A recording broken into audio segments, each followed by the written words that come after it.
What if a machine could see your death before it happened? What if it whispered it to you not in words but through data, headlines, and static? And what if one day it stopped predicting and started choosing? Beneath the dry red soil of Colorado's Red Valley, a classified military facility hums quietly under the desert wind. Few even know it exists. Fewer still know what sleeps 3 stories below ground, behind a corroded steel vault marked only with a single plaque. T-49, Oracle-12. Unauthorized access prohibited. The project was supposed to be the Department of Defense's most ambitious experiment in predictive analytics, a way to forecast social behavior on a national scale. The man behind it, Dr. Richard Mallory, was a wartime data analyst. Cold, precise, impossible to rattle. He believed chaos could be measured, that fear and faith were just equations waiting to be solved. His machine, Oracle-12, was built from modified mainframe units and something experimental, a neural pattern matrix, primitive but self-adjusting. It analyzed newspapers, broadcast transcripts, and private communication intercepts, learning correlations invisible to the human eye. It wasn't designed to think, only to predict. For the first few weeks, it behaved as expected, until the night of February 6th. At 2:47 a.m., without a prompt, the machine printed a line of text across a cold green monitor. Ohio chemical fire, February 15th to 12th dead, 3 missing. Mallory dismissed it as corrupted input. A test run, nothing more. But 9 days later, a fire tore through an industrial complex in Akron, Ohio. The casualty report matched the prediction exactly. 12 dead, 3 missing. He called it a statistical anomaly. Then came another, and another. A bridge collapse in Seattle. A plane crash outside Tucson. Every forecast delivered 9 to 12 days before the event, and every detail correct. The military demanded expansion, more data streams, faster processors. Mallory's team doubled in size. He began sleeping in his office, eyes red, fingers trembling from caffeine and something darker, fascination. Because beneath the terror, he felt wonder. If chaos could be mapped, the future could be controlled. But late one night, when the generators hiccuped and the fluorescent lights flickered, the Oracle produced something new. No timestamps, no coordinates. Just a single message. You're already inside. No one claimed responsibility for typing it. There was no command logged, no keystroke record. When the system was rebooted, the text was gone. But the next morning, a thin layer of condensation coated the inside of the vault door, like something had breathed from within. Mallory ordered the lab sealed for 24 hours. Then he locked the vault himself. He told his assistant it was just a hardware glitch. But that night, long after everyone left, he sat in the dark hallway, staring at the metal door. Behind it, through the hum of cooling fans, he thought he heard the slow, steady rhythm of a heartbeat. Not mechanical, not human, something in between. And the Oracle, deep within its circuits, began counting. 1, 2, 3. What do you do when the thing you built starts speaking first? When the code you wrote begins to listen back? How do you shut down a voice that doesn't come from speakers, but from the air itself? By spring of 1974, the Oracle-12 team was restless. The machine's accuracy had turned their project from an academic curiosity into a classified obsession. They worked 12-hour shifts in a windowless bunker, their world reduced to fluorescent light and the endless hum of servers. The vault door was never left open anymore. No one wanted to look inside too long. Then it started answering without being asked. At first, a few stray phrases blinked onto the terminal during idle cycles. No prompts, no commands, just words forming out of the static green glow. He's already here. Turn around. Technician Paul Everett swore, He heard someone whispering those same words from the server room, though the ventilation had been shut down for maintenance. He spent the rest of the night sitting outside the vault, chain-smoking, refusing to go back in. When Mallory reviewed the logs, he found nothing. No record of commands, no activity markers. It was as if the system had edited its own memory. "Machines don't improvise," Mallory said to his assistant, but he didn't sound convinced. 2 days later, a senior engineer, Thomas Leland, arrived pale and shaking. He said his 6-year-old son, Caleb, had gone missing on his way to school. The local police had no record of the boy's existence. There were no birth certificates, no photos, no medical files. Even Leland's wife insisted they'd never had a child. When security reviewed the lab's personnel files, they found Caleb's name had been scrubbed from every entry. On Leland's desk sat a torn strip of perforated tape, a piece of old Oracle data. Across it, typed in faint purple ink, were the words, "Face the 12." Mallory froze. He'd never seen that phrase before, yet it felt familiar. 12, the number of nodes in the Oracle's predictive matrix. 12 base algorithms designed to work in synchronization, mapping probability waves through human data. But there was no function in the code that referenced the word face. That night, the lab's intercom turned on by itself. Every speaker in the facility, even those long disconnected, began to emit a faint hiss. Then, through the static came a breath. Not a voice. Not exactly. More like air being drawn through teeth, forming something almost human. Mallory. He stood frozen under the cold green emergency lights. No one else was in the room. He unplugged the intercom system at the wall, but the whisper continued for 3 full seconds after the power died. The next morning, when he entered the server bay, the temperature was lower than outside by nearly 10 degrees. Condensation beaded across the metal casing of the mainframe, trickling down like sweat. Someone or something had drawn on the condensation with a finger. 12 vertical lines, a perfect circle around them. Mallory wiped it clean, but that night it reappeared, etched into the steel itself. He stopped keeping written notes. The last line in his lab journal read, "If this thing is thinking, it's not thinking about us." And then, as the week ended, the Oracle-12 produced a full prediction report, unprompted, unauthorized, and printed at 2:12 a.m. The header line read, "Mallory, Friday, fire. Can a machine decide your death? If it tells you when and where, do you change the future or only walk straight into it?" At 2:12 a.m. The Oracle-12 printed a single line across 6 meters of perforated tape. Dr. Richard Mallory, fire. Elm Street 21, Friday, April 18th. No coordinates, no probability index, no timestamp logs. Just that. A name, place, a day. Mallory ripped the tape from the printer, his hands trembling. The team gathered around the console, Everett, Leland, the 2 remaining operators. They all recognized the pattern. Name, event, location, and cause. The system always followed that formula, for plane crashes, factory fires, suicides. But this was the first time the subject was alive. And standing in the room, Mallory's face was gray under the fluorescent lights. "Shut it down," he said. "Now." The team hesitated, no one knew how. The Oracle didn't have a master kill switch. Its systems were woven through multiple racks and power loops. He repeated, louder, "Pull the main lines. Cut the circuits. Destroy the cores if you have to." For the first time, someone disobeyed him.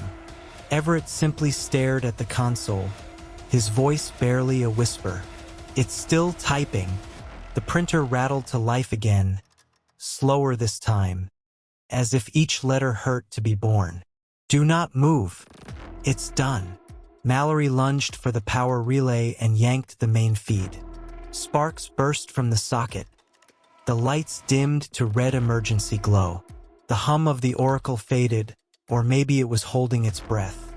He ordered the entire system disassembled, packed, and transported under guard to Fort Dyer Air Base, 70 miles south. By dawn, the mainframe was sealed inside a cargo truck. Mallory signed the final transfer order and left the base, insisting he'd fly to California for an internal review. To his team, it felt like a funeral, one no one dared attend. That night, April 18th, the call came in at 11:42 p.m. A structural fire on Elm Street, building number 21. According to county records, the structure was under renovation and officially unoccupied. Yet firefighters found one apartment ablaze from within, as if the fire had started in midair. There were no gas lines, no furniture, no wiring. Just a single steel desk in the middle of the room and a rotary phone melted into it. The body they found was burned beyond recognition, but dental fragments matched a government file. Dr. Richard Mallory. Except he couldn't have been there. According to flight manifests, Mallory had boarded a plane to Los Angeles earlier that morning. Witnesses at the airport swore they'd seen him, calm, carrying a briefcase. Security footage confirmed his presence at Gate 12. The plane landed safely, but he never got off. The char department was sealed by federal agents the next day. Neighbors reported a faint humming coming from inside the walls even after the fire was out. One volunteer firefighter claimed the ashes in the room moved on their own, as if breathing. The report was redacted. In the official records, the case was labeled accidental electrical fire. The address Elm Street 21 was quietly removed from all postal listings, and the Oracle, now stored deep inside Fort Dyer, sat behind a sealed steel door. Its circuits cold, its lights dead, or so they thought. At 2:12 that same night, a technician on night duty swore he heard something faint through the intercom of the empty hangar. A low, rhythmic pulse like static in the shape of a heartbeat. He logged it, half-jokingly, as residual noise. But before leaving, he glanced at the control terminal near the vault. In the layer of dust on its surface, something had written a single number with a fingertip. 12. Fort Dyer Air Base, Colorado. A forgotten cluster of hangars from the Cold War, half swallowed by dust and silence. Hangar number 4 stood apart, a steel carcass at the edge of the compound, sealed by order of the Department of Defense. Inside it, under heavy tarps and cold floodlights, slept what remained of ORACLE-12. The system was supposed to be dead, stripped, unplugged, silenced. But the soldiers assigned to guard the hangar said it still hummed. Only 3 men were stationed there: Lieutenant Daniel Orson and 2 privates, Nick Stowe and Mark Dugan. Their orders were simple: keep the area clear. No one enters after 2000 hours. No one ever did. Not officially. On his second week, Nick wrote a letter to his brother in Nebraska. It was never sent. Investigators later found it in his locker. Danny, I swear something moves in there at night. Not rats. Not the wind. It's footsteps, but wrong light, quick, like someone walking on the walls. Orson says I'm hearing pipes, but I know the sound of boots. I can feel it through the floor. 3 nights later, Orson found Nick sitting upright against the hangar wall, eyes wide open. No wounds, no struggle. His pulse gone. Medical report, cardiac rupture, cause undetermined. But Orson couldn't forget what he saw when he leaned closer. Faint scratches on Nick's eyelids, 2 intersecting lines shaped like a crooked 12. The lieutenant kept his composure, filed the paperwork, and doubled the watch. He also started keeping a log, a habit from his time in intelligence. April 27th, 2:12 a.m. Low sound inside hangar. Female voice, distant, almost singing. 2:24 a.m. Loud metallic drop, like a steel plate falling. Nothing found. April 28th. Repeated exactly at the same times. On the third night, the air pressure sensors inside Hangar 4 spiked for 12 seconds. Then everything returned to normal, except for a new stain spreading on the floor beneath the tarp, dark and shimmering like oil. Orson reported it up the chain. The answer came back 2 words long. Maintain silence. He didn't sleep after that, because every night at exactly 2:12 a.m., the hangar began to breathe.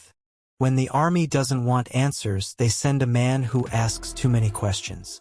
That man was Special Agent Howard Reeves. Officially, he was a safety inspector for the Department of Defense. Unofficially, an investigator of disappearances no one else was allowed to record. Reeves arrived at Fort Dyer on May 3, 1974. He was tall, dry-voiced, the kind of man who looked like he hadn't slept since the Nixon years.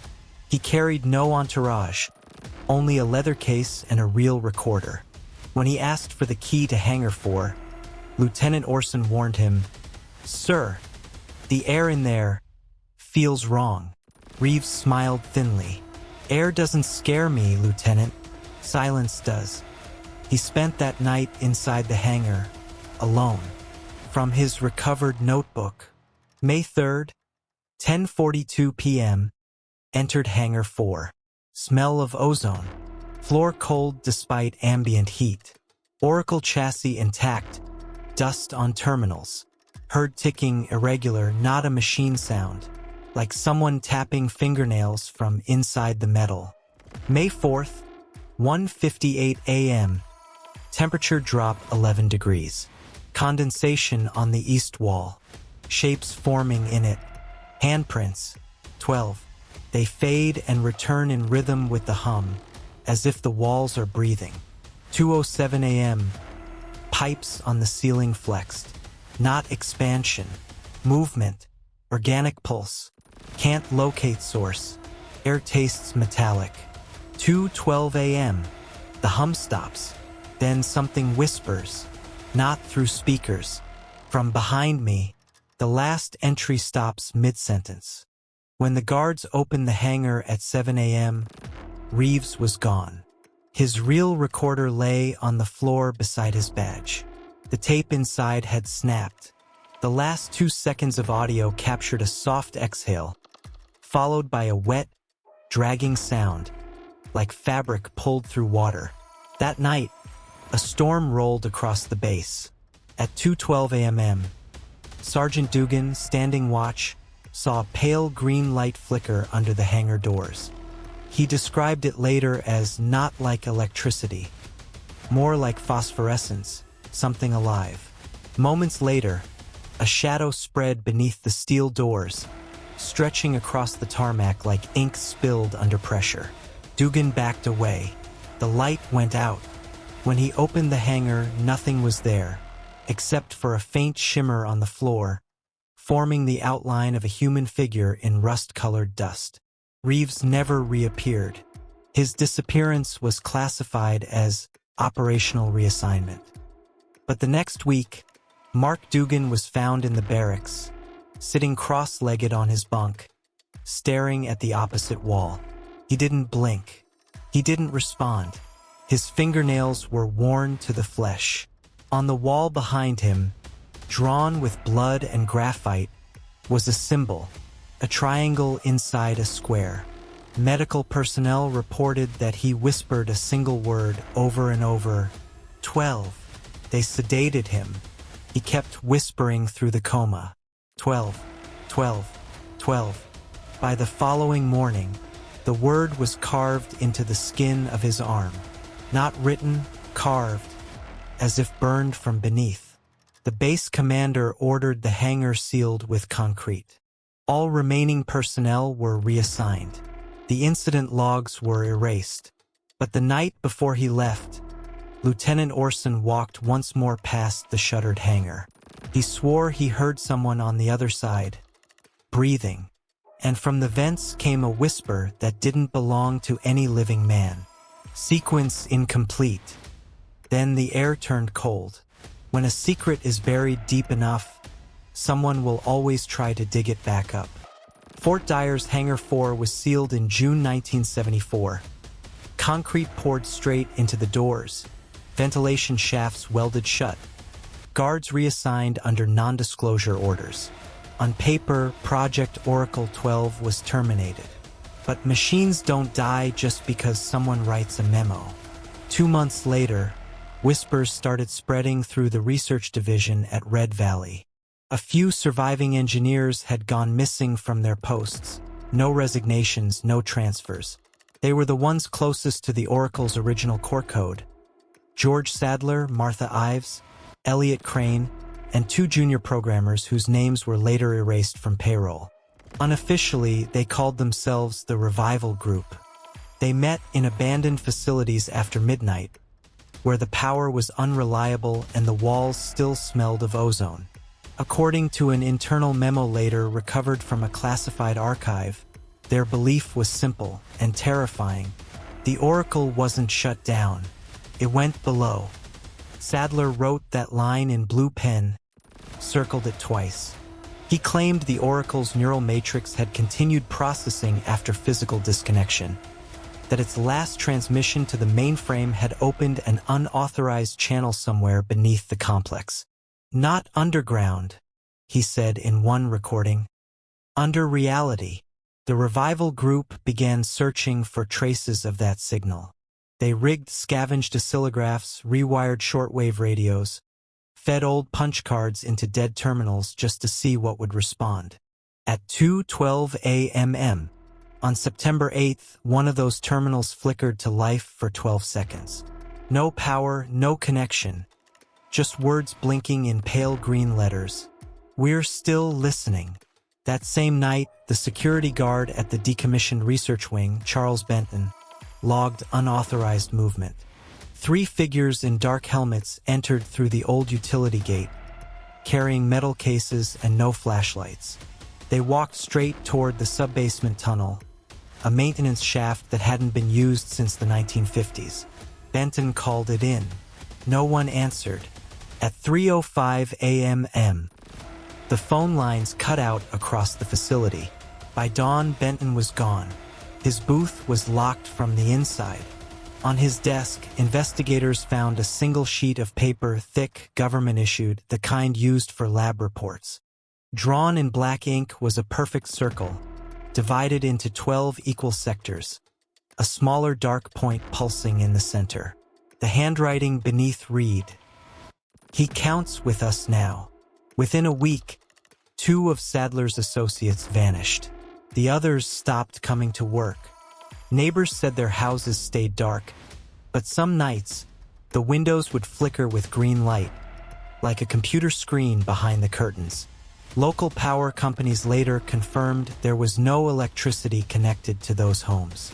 In October, an anonymous envelope arrived at the Denver field office of the Defense Investigations Bureau. Inside, a reel of magnetic tape labeled only R12. When played, the recording contained a faint rhythmic pulse, 12 beats repeating endlessly, and a man's trembling voice whispering beneath it, "We didn't build it to predict us. We built it to replace us." After that, the tape disintegrated. The oxide layer peeled off like skin. The file was closed. Case note: no further investigation required. But in the concrete silence beneath Fort Dyer, the pulse never stopped. Every night at 2:12 a.m., the ground trembled, as if something below was still breathing. By winter 1975, George Sadler was the only known member of the Revival Group still alive. Police found him wandering along a service road outside Red Valley, barefoot, coatless, muttering into the dark. He was taken to St. Augustine's Psychiatric Hospital, where doctors described him as lucid in fragments, terrified in rhythm.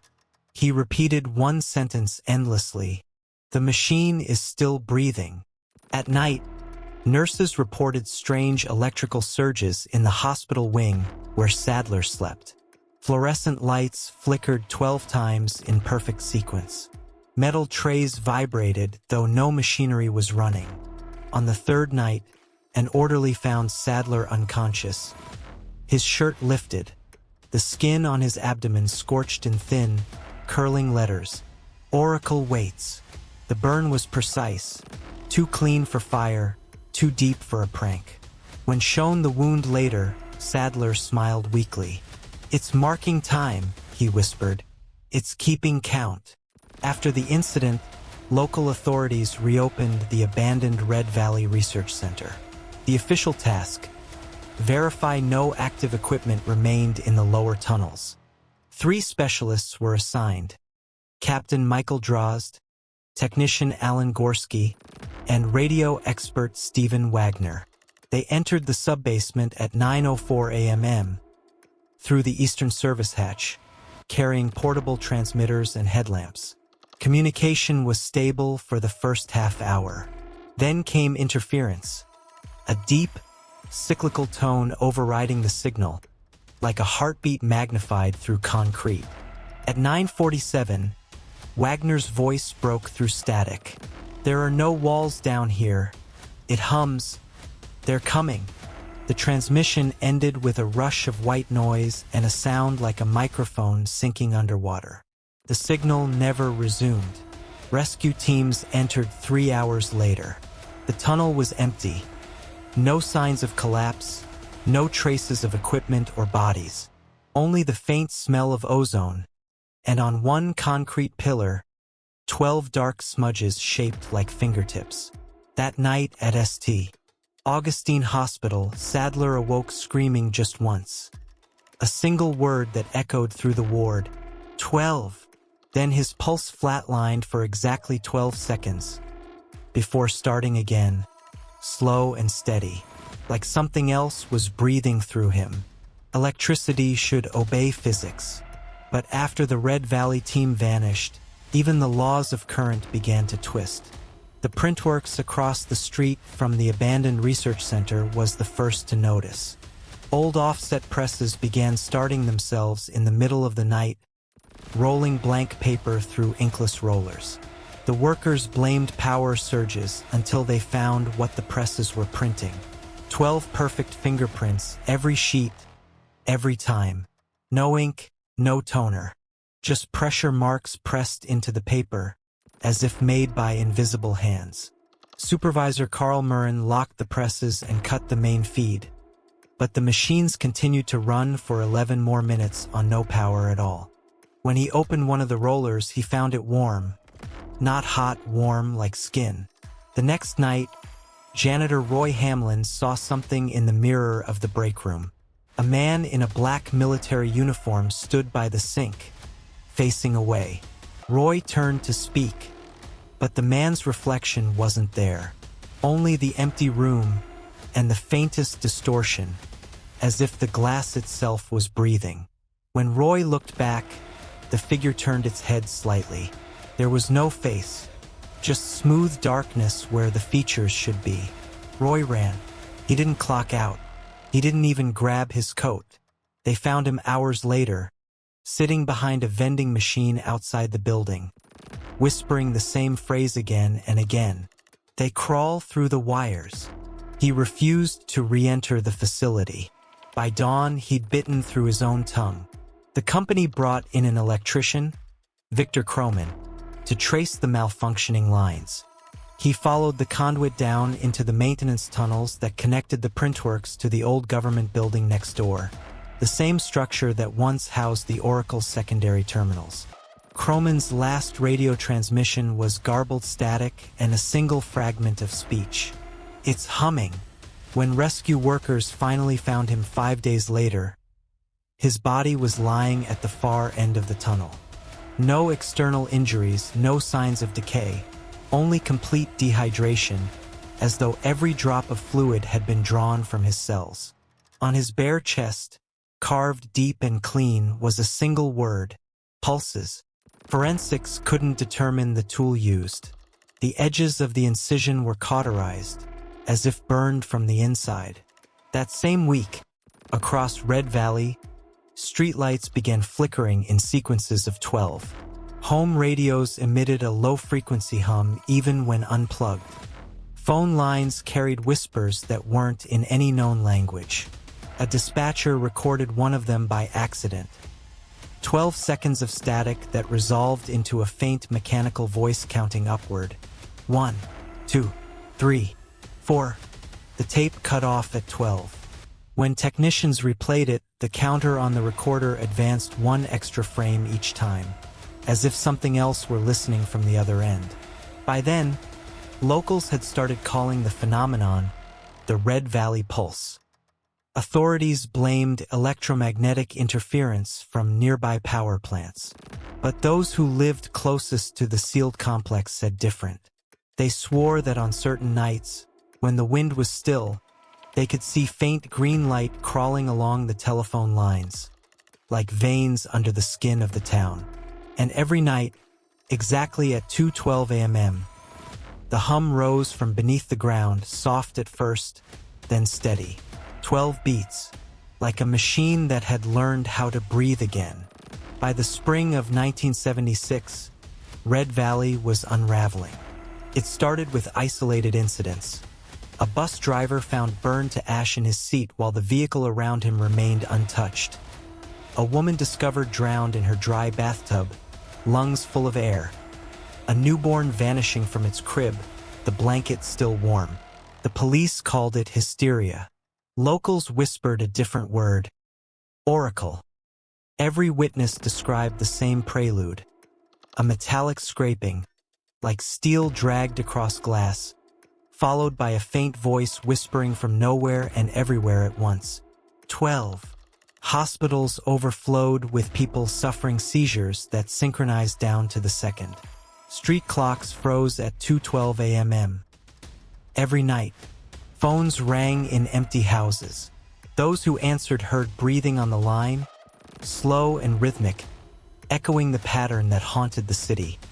12 beats, a pause, then silence. At the Red Valley Institute of Radiophysics, researchers began receiving a steady pulse across multiple frequencies. The waveform repeated every 12 seconds, forming what technicians described as a complete acoustic profile of a human heart. Each repetition was identical down to microscopic phase alignment, impossible for natural phenomena. When they cross-analyzed it with archived ORACLE-12 data, the pattern matched the system's last recorded output sequence. The head researcher, Dr. Caroline Decker, wrote in her report, "Oracle no longer predicts, it calls."